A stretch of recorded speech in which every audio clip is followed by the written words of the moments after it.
Rachel എന്ന cinema തിയേറ്ററിലേക്ക് എത്തുകയാണ്. റേച്ചൽ അഭിനയിച്ച അതിലെ പ്രധാന കഥാപാത്രങ്ങളായി എത്തിയ ഹണിറോസ്, ചന്തു, റോഷൻ, രാധിക എന്നിവരാണ് നമുക്കപ്പോൾ ഉള്ളത്. ഇപ്പം ഞാനത് അഭിനയിക്കുമ്പോൾ ഒരിക്കലും വിചാരിച്ചിട്ടില്ല ആ കഥാപാത്രം ഇത്ര കാലം അത് ചർച്ചയാവുന്നത്. കാരണം അതിപ്പോൾ 10-12 വർഷമായി. ഇപ്പോഴും അതിൻ്റെ ട്രോൾസ് വരാറുണ്ട്. നേരത്തേക്ക് അത് കാണുമ്പോൾ ഭയങ്കര വിഷമമായിരുന്നു. പിന്നെ അത് നോക്കുമ്പോൾ അതുകൊണ്ടാണ് എനിക്കിപ്പോൾ സിനിമകൾ കിട്ടുന്നത്. ട്രെയിലറിൽ കാണുന്ന പോലെ നല്ല അടി ഇടി ചവിട്ടൊക്കെ കൊണ്ടിട്ടുണ്ട്. ഞാൻ എന്തൊരു ഭാഗ്യം ആലോചിക്കായിരുന്നു. ഈ ഫീമെയിൽ ഓറിയന്റഡ് പടങ്ങൾ അഭിനയിക്കുന്നതുകൊണ്ട് എനിക്ക് കേരളീ കിടന്ന് ഉറങ്ങാം, ഇവര് ഫൈറ്റ് ചെയ്യും. ഞാൻ ലോകയിൽ എങ്ങനെയായിരുന്നു അതുപോലെ തന്നെയായിരുന്നു റേച്ചല്. കാരണം ഞാൻ കേരളീ കിടന്ന് ഉറങ്ങുന്നു, ഇവര് ഫൈറ്റ് ചെയ്യാനൊക്കെ പോകുന്നു. ഫീമെയിൽ സെൻട്രിക് മൂവി എന്നുള്ള രീതിയിലല്ല ഇത് വരുന്നത്. ഇതൊരു കൊമേഴ്ഷ്യൽ മൂവി എന്നുള്ള രീതിയിൽ തന്നെയാണ് വരുന്നത്. നമ്മൾ ഒരു സിനിമ ആളുകളിലേക്ക് എത്തിക്കുന്നത് എല്ലാ ആളുകൾക്കും ഒരേപോലെ എൻജോയ് ചെയ്യാൻ വേണ്ടിയാണ്. അത് സ്ത്രീ പ്രാധാന്യം ഉള്ള കഥാപാത്രത്തിൽ വരുന്നു എന്നതുകൊണ്ട് അത് പുരുഷനോ സ്ത്രീയോ ആരെയും മാറ്റി നിർത്തുന്നില്ല ഈ സിനിമയിൽ നിന്ന്. 20 വർഷത്തോളമായി ഹണിറോസ് എന്ന നടി മലയാള സിനിമയിലേക്ക് എത്തിയിട്ട് ഈ കഥാപാത്രം, ഈ ഒരു ഇറച്ചിവെട്ടുകാരിയായ റേച്ചൽ എന്ന കഥാപാത്രം ഇത്രയും വൈകിയാണ് ഇത്തരത്തിലുള്ള ശക്തമായ ഒരു കഥാപാത്രം ലഭിക്കുന്നത്. ഒരു വെല്ലുവിളിയായിരുന്നു. തീർച്ചയായിട്ടും. കാരണം ഒത്തിരി ഷെയ്ഡ്സ് ഉള്ള ലെയേഴ്സ് ഉള്ള ഒരു കഥാപാത്രമാണ് റേച്ചൽ. ഞാൻ ഇതിനു മുമ്പ് ഇങ്ങനെ ഒരു കഥാപാത്രം കണ്ടിട്ടുണ്ടോ എന്ന് ചോദിച്ചാലില്ല. അല്ലെങ്കിൽ അത്രയും ശക്തിയായിട്ടുള്ള, ചിലപ്പം അവരുടെ ഒരു ജീവിതം, അവരുടെ പാരൻസിൻ്റെ ലൈഫ്, ഇതൊക്കെ ആയിരിക്കാം ചിലപ്പോൾ അവർ അത്രയും ഒരു സ്ട്രോങ് ആയിട്ടുള്ള ടീം ചെയ്ത് എടുത്തേക്കുന്നത് എന്ന് എനിക്ക് തോന്നിയിട്ടുണ്ട്. അപ്പം ആനന്ദിനി എൻ്റെ അടുത്ത് ഈ കഥ പറയുമ്പം ഒരു ഷോർട്ട് സ്റ്റോറി ആയിരുന്നു. രാഹുൽ മണപ്പാട്ട് എഴുതിയത്. അത് ഒത്തിരി അംഗീകാരങ്ങൾ കിട്ടിയിട്ടുള്ളൊരു ഷോർട്ട് സ്റ്റോറി ആയിരുന്നു. അതിൽ നിന്നാണ് പിന്നീട് അതൊരു സിനിമയായിട്ട് ഡെവലപ്പ് ആവുന്നതും ഒക്കെ. അപ്പം ആ ഒരു ബിഗിനിങ് തൊട്ടേ എനിക്ക് ആ സിനിമയുടെ ഭാഗമാകാൻ കഴിഞ്ഞു, ആ ഒരു ജേർണിയുടെ ഭാഗമാകാൻ കഴിഞ്ഞു. ആ സമയം തൊട്ട് എനിക്ക് റേച്ചലിനെ അറിയാം. റേച്ചൽ ചെയ്യുന്ന കാര്യങ്ങൾ, അല്ലെങ്കിൽ അതിനുവേണ്ടി ഞങ്ങൾക്ക് കുറേ കാര്യങ്ങൾ പഠിക്കേണ്ടി വന്നു. ഇറച്ചി വെട്ടുന്ന കാര്യങ്ങൾ, അല്ലെങ്കിൽ നാടൻ തോക്ക് യൂസ് ചെയ്യുന്നത്, അങ്ങനെയൊക്കെ കുറേ കാര്യങ്ങൾ ഇതിനുവേണ്ടി ഹോംവർക്ക് ചെയ്യേണ്ടി വന്നിട്ടുണ്ടായിരുന്നു. പക്ഷേ അതെല്ലാം ഏറ്റവും ഒതൻറ്റിക് ആയിട്ടുള്ള രീതിയിൽ ആനന്ദിനി ആയാലും, ആനന്ദിനിക്ക് ഈ കാട് ഇതിൻ്റെ അകത്തൊരു പ്രധാന ഒരു കഥാപാത്രം തന്നെയാണ്. അപ്പം നമ്മൾ പറയുന്ന ഡയലോഗുകൾ, ഇതൊക്കെ ഏറ്റവും ഒതൻറ്റിക് ആയിട്ടുള്ള വേട്ടക്കാരുടെ കാര്യം കൂടി, ഒരു ലൈഫും കൂടി പറഞ്ഞു പോകുന്നുണ്ട്. അപ്പം അതൊക്കെ ഭയങ്കര റിയലിസ്റ്റിക് ആയിട്ട് തന്നെയാണ് ഈ സിനിമയിൽ കാണിച്ചിരിക്കുന്നത്. ആനന്ദിനിലൂടെയാണ് ഈ കഥയും ഇതും അറിയുന്നത്. ആനന്ദിനി, ഇത് ഇങ്ങനെ ഒരു പരിപാടിയാണ് ഇതെന്ന് പ്രസന്റ് ചെയ്യുമ്പോൾ എന്താണ് തോന്നിയത് നിങ്ങൾക്ക്? എന്റെ ആക്ച്വലി ഫോണിൽ കൂടെ എൻ്റെ അടുത്ത് കഥ പറഞ്ഞത്. അതിന് ശേഷം പാലക്കാട് വെച്ച് നമ്മൾ പാലക്കാടാണല്ലേ, ഞങ്ങൾ ഒരുമിച്ചാണ് പാലക്കാട്. അതിന് മുമ്പ് ഒരു ഷൂട്ട്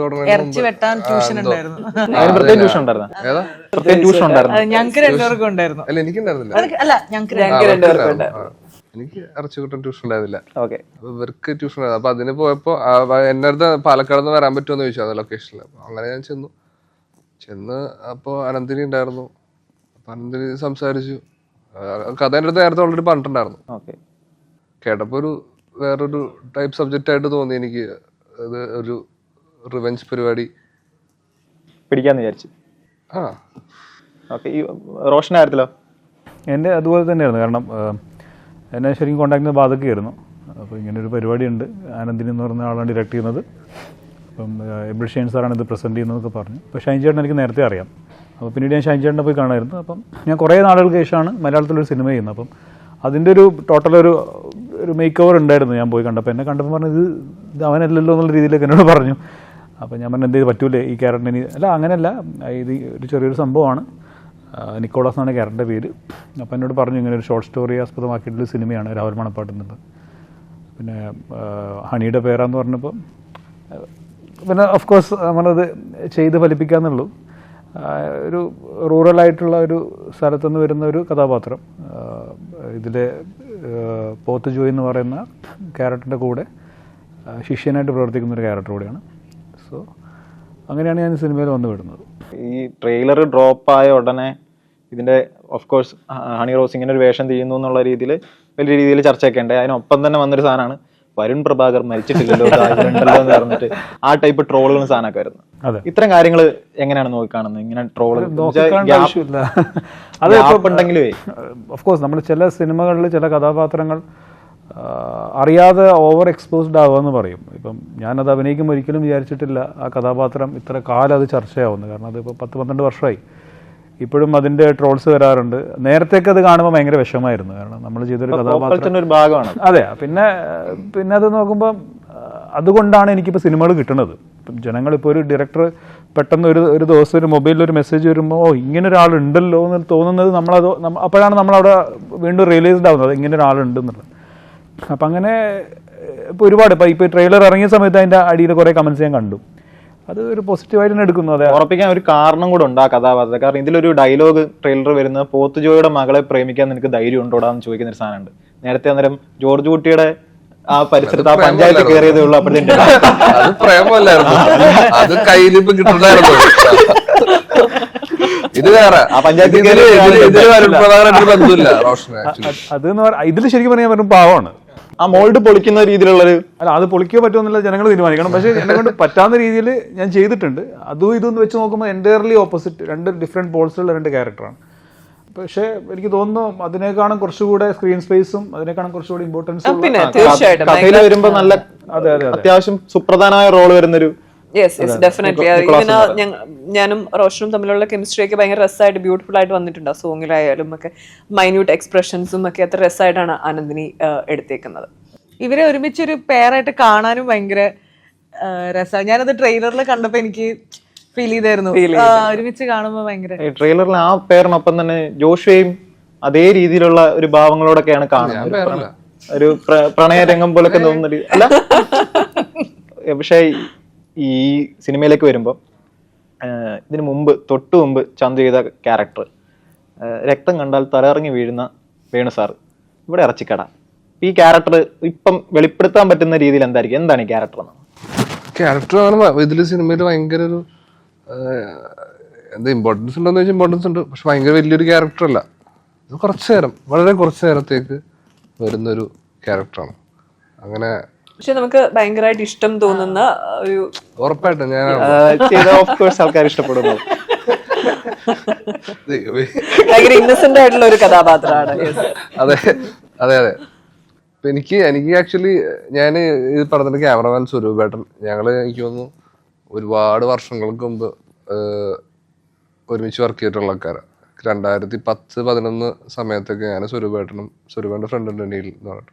നീലേട്ടനാണ് ഇപ്പോൾ എനിക്കൊന്ന് കത്തനാര് ചെയ്യുന്ന നീലേട്ടനാണെന്ന് തോന്നുന്നു. അപ്പോൾ ആ സമയത്ത് ഞങ്ങൾ ഒരു FX സെൻറ്റർ ക്യാമറയൊക്കെ ആയിട്ട് ഡോക്യുമെൻ്ററി ഷൂട്ട് ചെയ്യാൻ പോയിരുന്നു. അപ്പോൾ എനിക്ക് ഇവിടെ വന്നപ്പോൾ എനിക്ക് സ്വരൂപേട്ടനായിരുന്നു. പക്ഷെ എനിക്ക് ആരെയും വലിയ ധാരണയില്ല ആരെയും.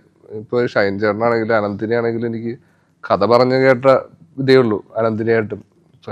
പിന്നെ ഇപ്പോൾ വന്ന് രാധികയായിട്ടായിരുന്നു കുറച്ചും കൂടെ കൂടുതൽ ഇതെന്ന് വെച്ചാൽ ഞങ്ങൾ തിരിച്ച് ട്രാവൽ ചെയ്ത് ഒരുമിച്ചായിരുന്നു.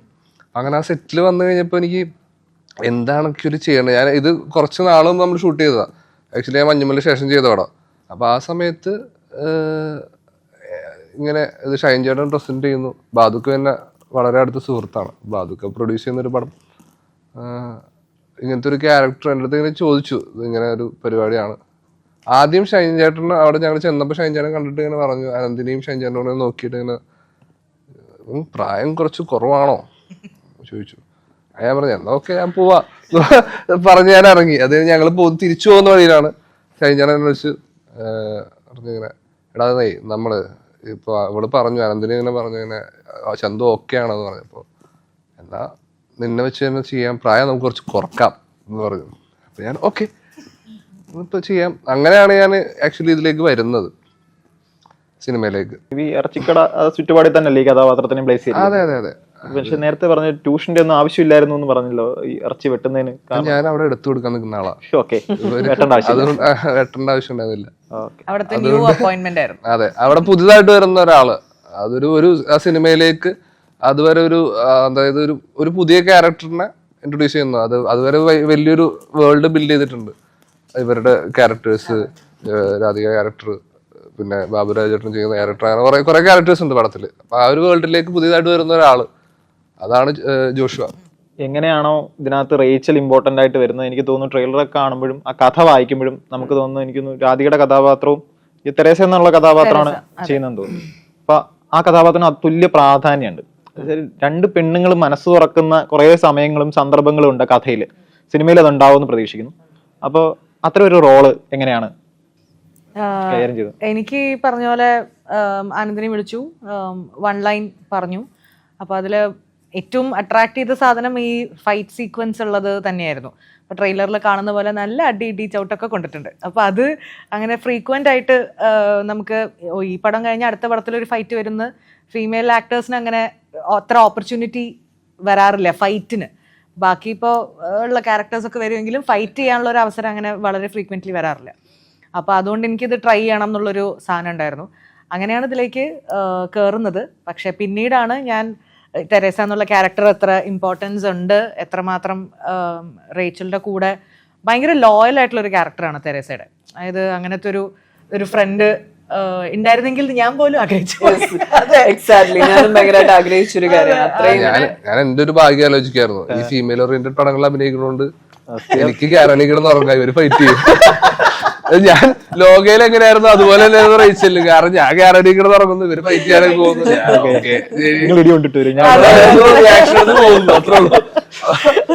ഞാൻ ഭയങ്കര സുഖം, ഇനി ഇങ്ങനത്തെ പടങ്ങൾ കണ്ടിന്യൂ ചെയ്യാൻ തന്നെയാണോ ഫീമെയിൽ ഓറിയന്റഡ് സെലക്ട് ചെയ്തെടുക്കാൻ വേണ്ടി തന്നെ? ചന്ദ്രനത്ത് അപ്പൊ ഒരു ചോദ്യമുള്ള സാധനം എന്താ, ഈ ബ്രോമാൻസ് വരുന്ന പടങ്ങൾ മലയാളത്തിൽ എപ്പോഴും ഹിറ്റാണ്. അങ്ങനത്തെ പടങ്ങൾ ഈ ഇപ്പം കഥാപാത്രങ്ങൾ എടുത്താൽ ഇപ്പം മണവാളനും ധർമ്മേന്ദ്ര എടുത്താലും, അല്ലെങ്കിൽ ഗോഡ് ഫാദറിലെ വീരഭദ്രനും മായൻകുട്ടി എടുത്താലും, ഇങ്ങനത്തെ പടങ്ങളൊക്കെ ഈ ഒരു ബ്രോമാൻസ് വരുന്ന പടങ്ങൾ എപ്പോഴും ഹിറ്റാണ്. അപ്പൊ ചന്തുവിന് ഇപ്പൊ പറഞ്ഞുകൊണ്ട് സൂചിപ്പിച്ചാണ് ഇത്തരം റോളുകൾ അല്ലെങ്കിൽ ഇങ്ങനെ വരുന്ന ഈ ടൈപ്പ് ഇപ്പൊ നേരത്തെ വേണുവിനെ പോലുള്ള കഥാപാത്രങ്ങൾ ഒരുപാട് വരുന്നുണ്ടോ?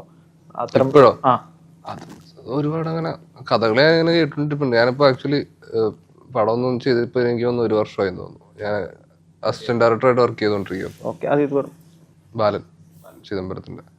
അപ്പൊ അത് വർക്ക് ചെയ്തോണ്ടിരിക്കുന്നുണ്ട്. ഞാൻ ഒരു ജനുവരി തൊട്ട്, ഞാൻ ലോകയ്ക്ക് ശേഷം വേറെ പടമൊന്നും ചെയ്തിട്ടില്ല.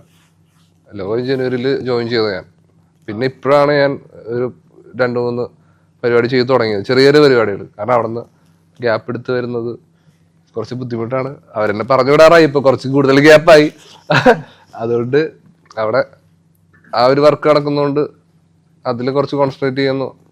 ലോകയുടെ പ്രൊമോഷൻ 50 ദിവസം ഉണ്ടായിരുന്നു. ഇപ്പം അതെ, ലോകയുടെ പ്രൊമോഷൻ തിയേറ്ററിൽ ഓടി അത്രയും സമയം തന്നെ എനിക്ക് തോന്നുന്നു ചന്തുവും നല്ല രീതിയിൽ എല്ലായിടത്തും നമ്മള് ലോകത്തെല്ലായിടത്തും പോയി നടന്ന്. അതുകൊണ്ട് അവിടെ ഇനി തിരിച്ച് ചെല്ലണം. അതുകൊണ്ട് ഇപ്പൊ പടത്തിൽ അഭിനയിക്കുന്നുണ്ടെങ്കിൽ അവരവിടെ നിന്ന് പുറത്താക്കും. തിരിച്ച് റേച്ചലിലേക്ക് വന്ന ഇപ്പൊ ആക്ഷൻ സീക്വൻസിനെ പറ്റി പറഞ്ഞു. അത് ഹണിക്ക് എങ്ങനെയായിരുന്നു അങ്ങനെ ഒരു അനുഭവം?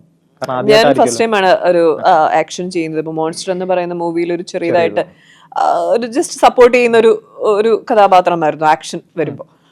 പക്ഷെ റേച്ചലിൽ വരുമ്പം ആണ് ശരിക്കും അതിന്റെ എല്ലാ ബുദ്ധിമുട്ടുകളും മനസ്സിലാക്കിയത്. ഒരു ആക്ഷൻ നമ്മൾ നോർമലി അത് കാണുമ്പോൾ ഭയങ്കര ഈസി ആയിട്ട് പെട്ടെന്ന് തീരുന്നോക്ക് തോന്നിയാലും ഇൻ റിയാലിറ്റി അങ്ങനെയല്ല, നല്ല കഷ്ടപ്പാടാണെന്നുള്ളത് റേച്ചിൽ ചെയ്യുമ്പോഴാണ് മനസ്സിലാവുന്നത്. ക്യാമറ ട്രിക്സ് ആണെന്നാണ് ഞങ്ങൾ വിചാരിച്ചത്.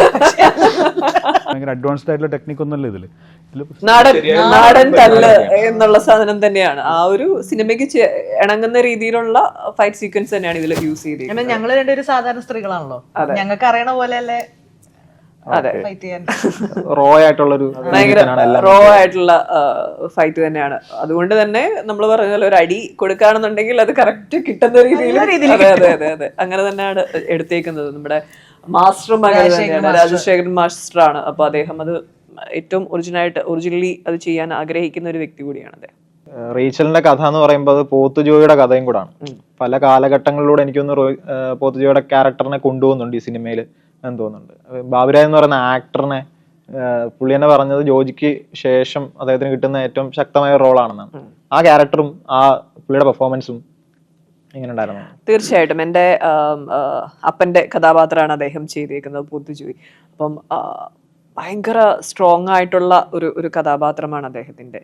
പൊത്തുജോയി എന്ന് കേട്ടാൽ ആ നാട്ടിലുള്ള ആളുകളൊക്കെ ഒന്ന് വിറയ്ക്കുന്ന ടൈപ്പ് ഓഫ് ഒരു കഥാപാത്രം. ഭയങ്കര എനിക്ക് തോന്നുന്നു അദ്ദേഹം ഇതുവരെയും ചെയ്തതിൽ നിന്ന് one of the best characters തന്നെയായിരിക്കും ഇത്. നമുക്ക് എടുത്തു പറയാൻ കഴിയും. അത്ര ബ്യൂട്ടിഫുൾ ആയിട്ട് അദ്ദേഹം ചെയ്തിട്ടുമുണ്ട്. അത് അദ്ദേഹം മാത്രമല്ല, ഈ സിനിമയിൽ വർക്ക് ചെയ്ത എല്ലാ ആക്ടേഴ്സും, ഈ ഇരിക്കുന്ന എല്ലാവരും, അല്ലെങ്കിൽ ഇവിടെ ഇല്ലാത്ത എല്ലാവരും അത്രയും മനോഹരമായിട്ട് തന്നെ അവരുടെ കഥാപാത്രങ്ങൾ ചെയ്തിട്ടുണ്ട്.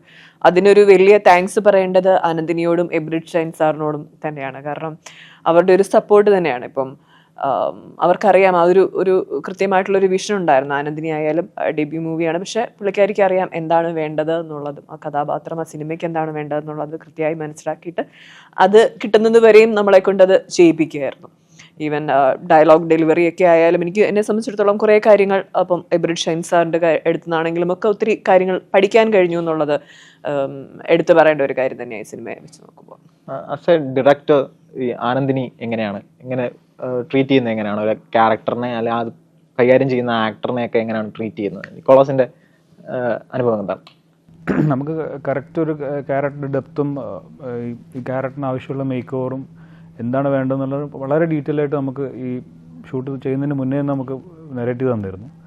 അത് ഭയങ്കരമായിട്ട് നമുക്ക് ഹെൽപ്പ് ചെയ്തു.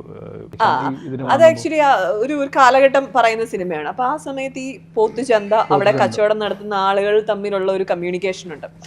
അത് നമുക്ക് മനസ്സിലാവുന്ന, സാധാരണ ആളുകൾക്ക് കേട്ടാൽ മനസ്സിലാവുന്ന വാക്കുകളല്ല അവിടെ യൂസ് ചെയ്തേക്കുന്നത്. ആ പോത്തിനെ വിൽക്കുന്ന രീതികളൊക്കെ ഭയങ്കര വ്യത്യാസമായ രീതികളാണ്. അതെ, ഡബിന് പോകുന്ന സമയത്ത് ആ ഒരു സീനില് ഉള്ളപ്പോ രണ്ടുപേര് വന്നിരുന്നു ഈ ആ സ്ഥലത്തിന്ന്. അപ്പൊ അവര് വന്നിട്ട് അവരാണ് പറയുന്നത് ഇങ്ങനെ സംസാരിക്കാൻ. അപ്പൊ ആ ലോക്കൽ സ്ലാങ് പിടിക്കുന്ന രണ്ടാൾക്കാർ വന്ന് നിന്നിട്ടാണ് നമുക്ക് പറഞ്ഞു തന്നെ ഡബിന്റെ സമയത്ത്. ഡബിന്റെ സമയത്തല്ല, നമ്മൾ പെർഫോം അതിന് മുന്നേ നമുക്കിത് പറഞ്ഞു തരുന്നു. കാരണം നമ്മൾ കൂടുതലും പോത്തുമായിട്ട് ബന്ധപ്പെട്ടുള്ള കുറേ സീൻസുകളുണ്ട്. അതായത് പോത്തിനെ വാങ്ങുന്നത്, പോത്തിനെ വിൽക്കുന്നത്. ശരിക്കും പോത്തും വലിയൊരു കഥാപാത്രം ചെയ്തിട്ടുണ്ട്. എനിക്കൊന്ന് ജല്ലിക്കെട്ടിനൊക്കെ ശേഷം പോത്തൊക്കെ ഒരു സെൻട്രൽ പീസ്, ഒരു സ്റ്റോറിയുടെ സെൻട്രൽ പീസ് ആയിട്ട് വരുന്ന ഒരു കഥ ഇതായിരിക്കും. പോത്തിറച്ചി. പോത്തുണ്ട് കുട്ടൻ. ഈ പോത്ത് ഇറങ്ങി ഓടിയ പരിപാടികളൊക്കെ ഉണ്ടല്ലേ നമ്മളെ സെറ്റില്? അതൊക്കെ എനിക്ക് ഓർമ്മ കേട്ടോ. ഞാൻ ഇവരിങ്ങനെ പറയുമ്പോ ഞാൻ ഓരോന്ന് ഓർത്തെടുത്തോണ്ടിരിക്കുക. അങ്ങനെ സംഭവിച്ചു. അതെന്തായിരുന്നു ഇൻസിഡന്റ്? നമ്മള് പോത്ത് ചന്ത ഷൂട്ട് ചെയ്യുന്നുണ്ടായിരുന്നു. അപ്പം എനിക്ക് തോന്നുന്നു ഹൈദരാബാദിൽ നിങ്ങണ്ട് ഒരു കണ്ടെയ്നർ നിറയെ പോത്തിനെ കൊണ്ടുവന്നിട്ടാണ് ഈ ചന്ത നമ്മൾ സെറ്റ് ചെയ്യുന്നത്. അത് വന്ന സമയത്ത് ഇത് വരണ്ട് ഓടി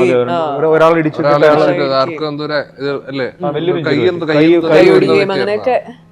അതൊരു പോത്തല്ല, നമ്മളിപ്പം അതിനെ വരണ്ട് പ്രശ്നമുള്ള പ്രശ്നക്കാരെ ഒരു സെക്ഷനിലേക്ക് മാറ്റി നിർത്തി നമ്മൾ ഇതിന്റെ ഇടയിൽ കൂടെയാണ് ഈ പോയി അഭിനയിക്കുന്നതൊക്കെ. അപ്പം സത്യം പറഞ്ഞാൽ ഭയങ്കര പേടിപ്പിക്കുന്ന കുറെ ഇൻസിഡൻസും ഉണ്ടായിരുന്നു. പേടിച്ചോണ്ടൊക്കെ നിൽക്കണം. എന്നാ പിന്നെ നമ്മൾ സ്ക്രീനിന്റെ മുമ്പിൽ, ക്യാമറയുടെ മുമ്പിൽ അങ്ങനെ കാണിക്കാനും പറ്റില്ലല്ലോ. ഓർമ്മയുണ്ടോ രാത്രി വെട്ടാൻ പോത്തിനെ? ഓർമ്മയുണ്ടോ? രാത്രിയുള്ള ഒരു സീനിലുണ്ട്. രാധികയാണ് പിന്നെ ഞാൻ പോത്തിന്റെ അടുത്തേക്ക് രാധികയ്ക്ക് ഭയങ്കര പേടിയായിരുന്നു. ഹണിറോസിന്റെ കരിയർ നോക്കിക്കഴിഞ്ഞാല് ട്രിവാൻഡ്രം ലോഡ്ജ് എന്ന് പറയുന്ന പടം ഒരു ഭയങ്കര ബ്രേക്ക് ആയിരുന്നു. ഒരു പുരുഷന്റെ കണ്ണിലൂടെ കാണുന്ന ഒരു ക്യാരക്ടറും ഒരു ഫീമെയിൽ സെൻട്രിക് ആയിട്ടുള്ള സിനിമയിൽ ഒരു ഫീമെയിൽ ഗേസിലൂടെ ഉള്ള ഒരു കഥാപാത്രം, അത് തമ്മിലുള്ള വ്യത്യാസം ഫീൽ ചെയ്തിരുന്നു ഈ പടം ചെയ്തപ്പോൾ?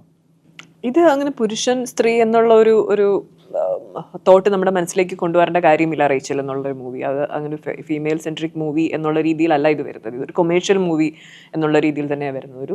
ഒരു പക്ക ഒരു സിനിമാറ്റിക് എക്സ്പീരിയൻസ് തന്നെയായിരിക്കും ഓഡിയൻസിന് ഈ സിനിമ കൊടുക്കുന്നത്. അത് റേച്ചൽ എന്ന കഥാപാത്രവും അല്ലെങ്കിൽ ബാക്കി എല്ലാ കഥാപാത്രങ്ങളും ഈ സിനിമയ്ക്ക് എന്താണോ വേണ്ടത് അത് ആ കൃത്യമായിട്ടുള്ള പോർഷൻസിലാണ് അവരെ പ്ലേസ് ചെയ്തേക്കുന്നത്. സോ ഒരിക്കലും ഇതൊരു ഒരു ഫീമെയിൽ ഓറിയന്റഡ് മൂവി എന്ന ടാഗ് ലൈനിൽ പോകേണ്ട ഒരു സിനിമയാണ് എന്ന് എനിക്ക് തോന്നുന്നില്ല. ഇത് എല്ലാ പ്രേക്ഷകർക്കും ഒരേപോലെ എൻജോയ് ചെയ്യാൻ കഴിയുന്ന, ത്രില്ലടിച്ച് കാണാൻ കഴിയുന്ന ഒരു മൂവി തന്നെയായിരിക്കും. ഇത് നേരത്തെ ഓഡിയോ ലോഞ്ചിലാണെന്ന് തോന്നി ഇതേ പ്രസ്ഥാനം നടത്തിയിട്ടുണ്ടായിരുന്നു. ഇതൊരു ഫീമെയിൽ സെൻട്രിക് മൂവിയെക്കാട്ടിൽ ഉപരിയായി ഇതൊരു പക്ക കൊമേഴ്ഷ്യൽ മൂവിയാണ് എന്നുള്ള തരത്തിൽ. ഇപ്പൊ അങ്ങനെ എടുത്തു പറയേണ്ട ഒരു ആവശ്യമുണ്ടോ മലയാള സിനിമയില്?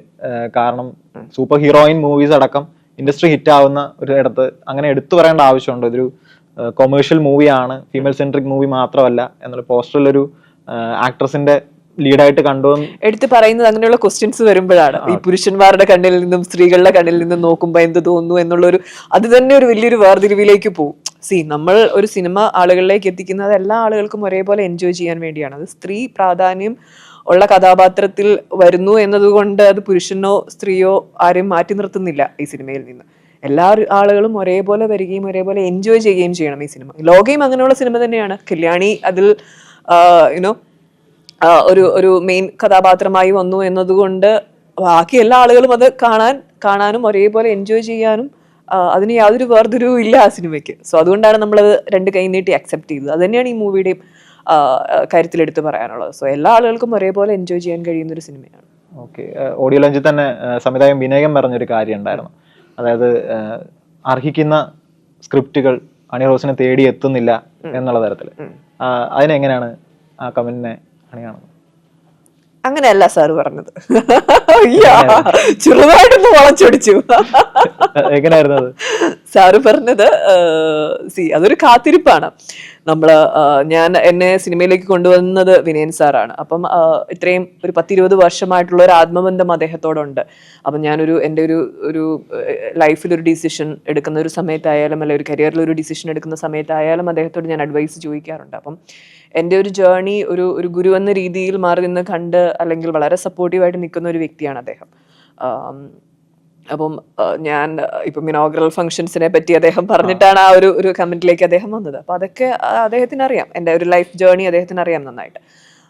സോ സിനിമയോടുള്ള എൻ്റെ ഒരു പാഷൻ അദ്ദേഹത്തിന് അറിയാം. അപ്പം എപ്പോഴും ഞാൻ സാറുമായിട്ട് സംസാരിക്കും, പറയും സാർ നോക്കിക്കോ എൻ്റെ സമയം വരുന്നതേ ഉള്ളൂ എന്ന് ഞാൻ വെറുതെ തമാശയ്ക്ക് പറയാറുണ്ട്. സോ അതാണ് അദ്ദേഹം ആ സ്റ്റേജിൽ പറഞ്ഞത്. സോ ഒരു റൈറ്റ് ടൈം വരും എന്നുള്ളത്, ടൈം വിൽ കം എന്നുള്ളൊരു സാധനമാണ് അദ്ദേഹം പറഞ്ഞത്. അത് ഞാൻ സിനിമകൾ ചെയ്യുന്നുണ്ട്, അല്ലെ ഞാൻ ആഗ്രഹിക്കുന്ന ഒരു തലത്തിലേക്ക് എനിക്ക് ഉയരാൻ കഴിഞ്ഞിട്ടില്ലെങ്കിൽ അതിൻ്റെ ഒരു റൈറ്റ് ടൈം ആയിട്ടില്ല എന്ന് വിശ്വസിക്കുന്ന ഒരാളാണ് ഞാൻ. അതിനുവേണ്ടി ഉള്ള വെയിറ്റിംഗ് ആണ്, അതിനു വേണ്ടിയുള്ള വെയിറ്റിംഗ് ആയിരുന്നു ഇത്രയും നാളും, ഇനിയും അങ്ങനെ തന്നെ ആയിരിക്കും.